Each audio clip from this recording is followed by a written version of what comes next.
এবার বারুইপুরের ছবি আপনাদের দেখাবো, যেখানে প্রকাশ্য রাস্তায় আগ্নেয়াস্ত্র নিয়ে দাপাদাপি। শুরুতেই দেখুন সেই ছবি।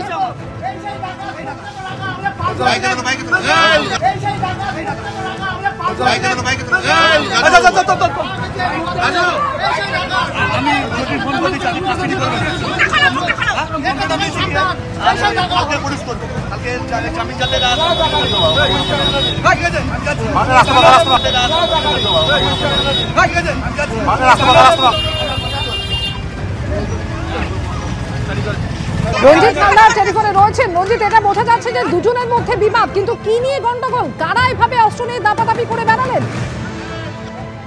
দেখো অমৃতা, মিন্টু ঘরামি তার বাড়ির পাশে একটি নিকাশি ড্রেনের কাজ করছিলেন। সেই সময় তার প্রতিবেশী বশির ঘরামি তিনি লোকজন নিয়ে এসে এই ড্রেনের কাজ আটকান এবং প্রতিবেশী দুজনের মধ্যেই কিন্তু প্রথম গন্ডগোল শুরু হয়। সেই গন্ডগোল কিছুক্ষণ পরেই যিনি বাধা দিচ্ছিলেন বশির ঘরামি, তার এক আত্মীয় আসেন এবং হাতে বন্দুক নিয়ে একেবারে আসেন এবং সেই বন্দুক নিয়ে কিন্তু একেবারে প্রাণনাশের হুমকি দেয়। বন্দুক নিয়ে রীতিমতো দাপাদাপি করে এই বারুইপুরের সুভাষগ্রাম এলাকা। তারপরে কিন্তু একেবারে লোকজনের মধ্যে কিন্তু চাঞ্চল্য ছড়িয়ে পড়ে, প্রচুর লোকজন বের হয়ে যায়।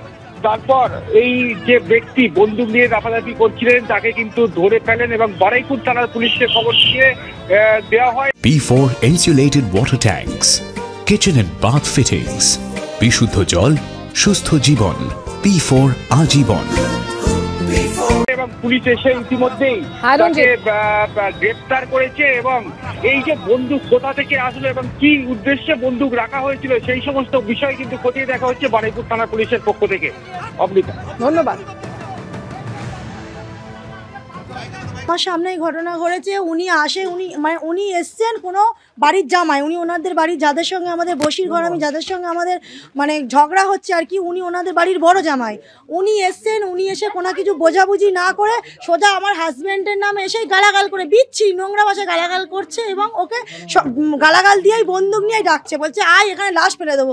সঙ্গে সঙ্গে আমি ছুটে এসে কিছু একটা যদি হয়ে যায়, আমি আমার হাজব্যান্ডের হাতটা ধরেছি, ধরে এসেই মাত্র আমি ওনাকে বলছি যে ভাই আপনি বন্দুক এনেছেন, আপনি কি গুলি মেরে দেবেন নাকি, গুলি মেরে দেবেন নাকি? বলছি এখানে লাশ ফেলে দেবো বলে ওখানে আমাদের দড়ি মেপে ওনারা যে মিস্ত্রিরা যে কাজ করছিলেন ওনাদের এসেই মাত্র দড়িটা টান মেরে ছিঁড়ে ফেলে দিয়ে কতগুলো স্টিক, যেগুলো স্টিলের স্টিক, সেগুলো নিয়ে আমার বাড়ির কর্নারে একদম শেষের সাইডে, রাস্তার শেষের সাইডে সেগুলো জড়ো করে রেখে দিয়েছে। দিয়ে পূর্ব মেদিনীপুরের মেচেদায় শুভেন্দু অধিকারীর ছবিতে জুতোর মালা পরিয়ে প্রতিবাদ। তৃণমূলের এই কর্মসূচি ঘিরে শুরু হয়েছে নতুন বিতর্ক। এসব যত করবে তত ভালো হবে, মেদিনীপুরের মানুষ আমাকে ভালোবাসে, কটাক্ষ করে বললেন বিরোধী দলনেতা। রাজ্য ছেড়ে এখন জেলার মধ্যে থাকতে চাইছেন? পাল্টা খোঁচা দিয়ে প্রশ্ন ছুড়ল তৃণমূল। কুম্ভচক্র থেকে বেরোতে পারছে না বঙ্গ রাজনীতি। ভাষার লড়াই, জুতো যুদ্ধ, কিছুই বাদ যাচ্ছে না। মহাকুম্ভ নিয়ে মুখ্যমন্ত্রীর মন্তব্যের পর পূর্ব মেদিনীপুরের মেচেদায় প্রতিবাদ দেখিয়েছিল একটি সংগঠন। সেখানে মমতা বন্দ্যোপাধ্যায় ছবিতে এভাবেই বাড়ি মারতে দেখা যায়। শনিবার তার পাল্টা কর্মসূচি পালন করল তৃণমূল। এবার শুভেন্দু অধিকারীর ছবির উপর পাল্টা আক্রোশ প্রদর্শন করা হলো। এগুলো যত করবে তত ভালো হবে। মেদিনীপুরের লোক দলমত নির্বিশেষে আমাকে ভালোবাসে, আমিও দলমত নির্বিশেষে মেদিনীপুরের লোকজনকে ভালোবাসি। ছবিটা বেশি করে দেখান। কয়লাকে যদি সারা রাত্রি দুধে সিদ্ধ করেন, খাঁটি দুধে কয়লা কালোই থাকে।